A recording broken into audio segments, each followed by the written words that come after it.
Hello everyone and welcome back to our channel EduJoy where education is made joyful. So in this video we are going to quickly finish up our two poems of your English 10th and NCERT books. So let's quickly get started and revise them. Okay, the first poem that we are going to study today is The Dust of Snow. अभी ये pome बहुत छोटी है guys, बहुत प्यारी सी pome है, फटाफट finish हो जाएगी तो इसको हम जल्दी से स्टार्ट करते हैं. हम इसे स्टार्ट करेंगे. ये थीम है, ये आप लोग बाद में देखना, आप लोगों के लिए मैं समझाऊंगी मैंने क्या लिखा है, बट पहले एक बार हम पोम देख लेते हैं. स्टार्ट करने से पहले डस्ट ऑफ स्नो, सबसे पहले टाइटल को पढ़ते हैं. डस्ट ऑफ स्नो मतलब क्या होता है? डस्ट मतलब बहुत छोटे छोटे पार्टिकल्स. डस्ट मतलब बिल्कुल छोटे छोटे जो पार्टिकल्स होते हैं, जो एकदम बुरा, जिसको हम बोलते हैं ना बुरादा. किसका बुरादा है यहाँ पे? स्नो का बुरादा है. तो इस पोम के अंदर बात की गई एक स्नो के बुरादे की, मतलब स्नो के छोटे छोटे पार्टिकल्स की, डस्ट की. ओके, क्या बात की गई है इसके अंदर? सबसे पहले दो चीज़ें हैं जो बहुत ज़्यादा इंपॉर्टेंट है, हमें याद रखना. पहला है वो क्रो, जो यहाँ पे जिस क्रो की हम बात कर रहे हैं, क्रो. एंड सेकेंड है हेमलॉक ट्री. गाइस याद रखना, क्रो और हेमलॉक ट्री दोनों ही बेसिकली, अगर हम लोग एक जनरल चीज़ में बात करोगे, ये दोनों ही बैड ओमेन होते हैं. बैड ओमेन मतलब बुरा माना जाता है. क्यों बुरा माना जाता है? सबसे पहले अगर मैं बताऊं आप लोगों को कि क्रो क्यों बुरा माना जाता है, तो क्रो बुरा माना जाता है बिकॉज उसका ब्लैक कलर होता है, ठीक है, उसकी हार्श वॉइस होती है, और घर वालों के मुंह से सुना है, अरे रे it is a symbol of death. Basically symbol of death होता है क्रो, इसलिए क्रो को बुरा माना जाता है. हेमलॉक ट्री को क्यों बुरा माना जाता है? हेमलॉक ट्री को बुरा माना जाता है बिकॉज हेमलॉक ट्री पॉइजनस होता है, जहरीला होता है.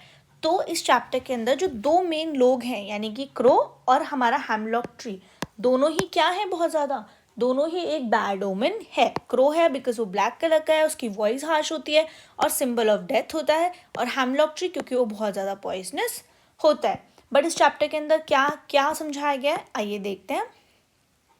सो दिस चैप्टर स्टार्ट्स, एक पोएट है, वो पोएट कहाँ खड़ा हुआ है? वो पोएट खड़ा हुआ है हेमलॉक ट्री के नीचे. सपोज ये हेमलॉक ट्री है, यहाँ पे खड़ा हुआ है वो पोएट. अब वो पोएट बोल रहा है इसके अंदर, the way a crow Shuk down on me. जैसे क्रो जो था, वो क्रो कहाँ बैठा हुआ है? वो क्रो बैठा हुआ है इस ट्री के ऊपर, ये बैठा हुआ क्रो, ठीक है. अब वो बोल रहा है, पोएट बोल रहा है कि एक तरीके से, किस तरीके से? द वे अ क्रो, एक तरीके से क्रो ने मेरे ऊपर शुक किया. शुक किया मतलब गिराया. क्या गिराया? The dust of snow. Dust of snow मतलब स्नो के छोटे छोटे पार्टिकल्स गिराए. शुक करना मतलब गिराना. व्हाट इज शुक करना? उसने गिराया वहाँ पे, ठीक है. मैं हिंदी में लिख रही हूँ, आप लोगों को प्लीज़ याद हो जाए ताकि इजीली, बहुत इजीली. गिराया, क्या गिराया उसने?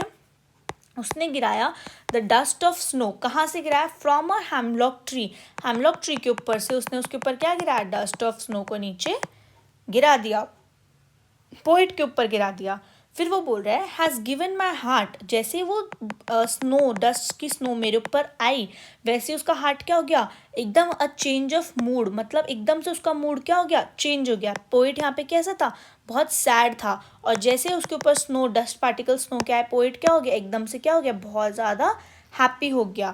फिर वो बोल रहा है and save some part of the day I had dude. और उसने जो कुछ पार्ट ऑफ डे, मतलब पूरा दिन जब खत्म होने वाला था, उसका पूरा दिन रिग्रेट के अंदर था, पूरा दिन उसका सैड था.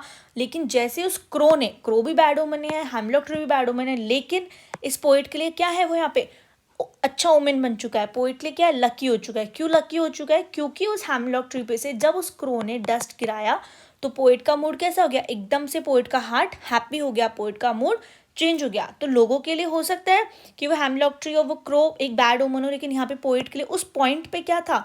वो बहुत एक अच्छा ओमेन था, क्योंकि उसका जो दिन था, जो खराब होने वाला था, जो उसका जो पूरा दिन था, जो उसने रूइन कर लिया था, पूरा दिन रिग्रेट के अंदर था, वो क्या हो गया था? एकदम से बहुत ज़्यादा हैप्पी हो गया था. और पोइट का मूड भी बहुत ज़्यादा हैप्पी हो गया था. अब आप लोगों से कोई पूछेगा, इसके अंदर जो क्वेश्चन आएगा वो बेसिकली ये आएगा कि आप लोग बताइए what is the theme. Theme of the poem क्या है? कि स्मॉल थिंग्स जो होती है, small things can make you happy.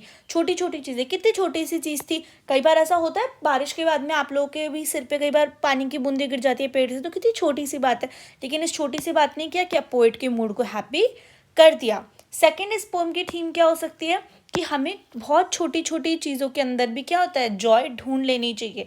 हमें हर चीज़ के अंदर जॉय ढूंढ लेनी चाहिए. अब ये कितनी सिंपल सी बात थी कि कोई स्नो गिर गया, लेकिन इसके अंदर भी क्या किया, पोइट ने उसके अंदर क्या ढूंढ लिया, जॉय ढूंढ लिया। पोइट ने ये नहीं सोचा कि नहीं नहीं it is a hemlock tree और क्रोइक बैड ओमेन है, नहीं, इसने इसमें भी क्या ढूंढ लिया, हैप्पीनेस ढूंढ ली। एंड थर्ड थिंग्स क्या, little moments can make a very big change. की लिटिल लिटिल बहुत छोटे छोटे मोमेंट्स होते हैं जो हमें हमेशा चेरिश करने चाहिए, हमेशा नर्चर करनी चाहिए, क्योंकि वो हमारे मूड को क्या कर देते हैं, एकदम से चेंज कर देते हैं। सो ये बहुत ईजी पोम है, बहुत छोटी पोम है, आप लोगों को समझ में आ गया। Okay, let's move to the second poem guys. Second poem है fire and ice. Fire and ice मतलब कि आग और बर्फ।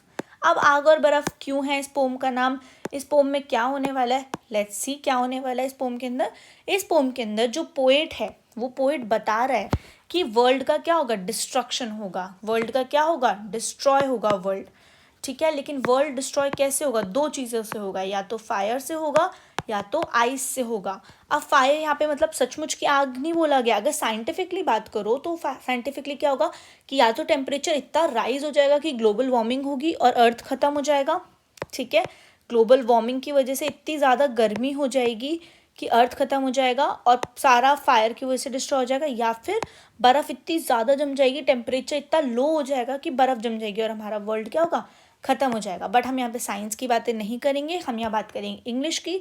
तो इंग्लिश में क्या बोला गया है, पोएट ने बोला है कि दो चीज़ों से हो सकता है वर्ल्ड ख़त्म, एक फायर से एक आइस से। फायर यहाँ पे किसको बोला गया है, फायर को बोला गया है हमारे ह्यूमन ग्रीड को, हमारी ह्यूमन एंगर को, हमारी ह्यूमन डिज़ायर को, जो हम करते हैं, जो हमारे अंदर डेवलप हो रही है, उसकी वजह से क्या बोल रहा है पोएट, ये सब ह्यूमन के अंदर डेवलप हो रही है। हम लोगों के अंदर इतनी ग्रीड हो चुकी है कि हम लोगों को ये भी चाहिए वो भी चाहिए।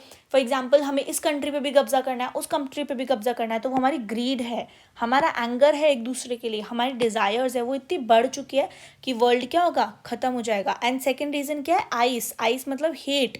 हेट हम लोगों के अंदर इतना बढ़ चुका है एक दूसरे के लिए कि उससे भी क्या होगा, हमारा जो वर्ल्ड है वो क्या हो जाएगा, ख़त्म हो जाएगा। इतना हेट्रेड होगा कि हेट्रेड की वजह से हम क्या करेंगे, हम अपने रिलेशनशिप्स को रियून करेंगे, उन्हें डिस्ट्रॉय कर लेंगे और उनकी वजह से हम लड़ाइयाँ करेंगे और उन सब की वजह से क्या होगा, वर्ल्ड ख़त्म हो जाएगा। चलो पोम पढ़ते हैं।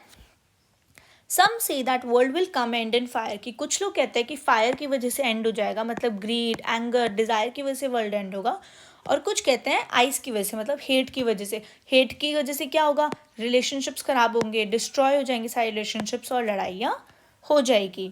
From what I have tested of desire, और जितना मैं डिज़ायर के बारे में जानता हूँ, जितना मैंने डिज़ायर को टेस्ट किया है, टेस्टेड मतलब हेयर टेस्टेड मतलब वो टेस्ट करने वाला टेस्ट नहीं, मतलब कि जितना मैं डिज़ायर के बारे में क्या करता हूँ, जानता हूँ डिज़ायर के बारे में।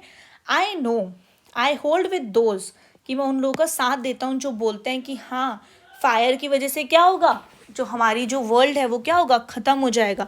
जितना मैं जानता हूँ, जितना मैं जानता हूँ, जितना मैंने टेस्ट किया है डिज़ायर को, आई नो कि फायर की वजह से, मतलब एंगर की वजह से, गुस्से की वजह से, ग्रीड की वजह से क्या होगा, ये वर्ल्ड ख़त्म हो जाएगा।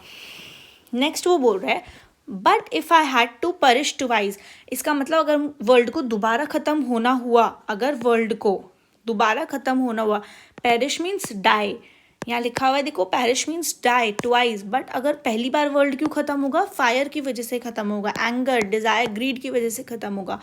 बट अगर वर्ल्ड को सेकेंड चांस मिलेगा ख़त्म होने का, तो क्या होगा, I think I know enough of hate, कि मैं इतना तो जानता हूँ हेट के बारे में, मैं इतना तो जानता हूँ कि लोग एक दूसरे से इतनी नफरत करेंगे कि क्या होगा, to say that for destruction ice, मतलब हाइट की वजह से, कि हाइट हेट की वजह से, हेट की वजह से क्या होगा, डिस्ट्रक्शन स्लो होगा, क्योंकि आप डायरेक्ट किसी को हेट नहीं दिखाओगे, आप धीरे धीरे आपकी हेट डेवलप होगी, धीरे धीरे आप उसको हेट करोगे और धीरे धीरे क्या होगा, रिलेशनशिप्स खराब होंगे, फाइट होगी, डिस्ट्रक्शन होगा।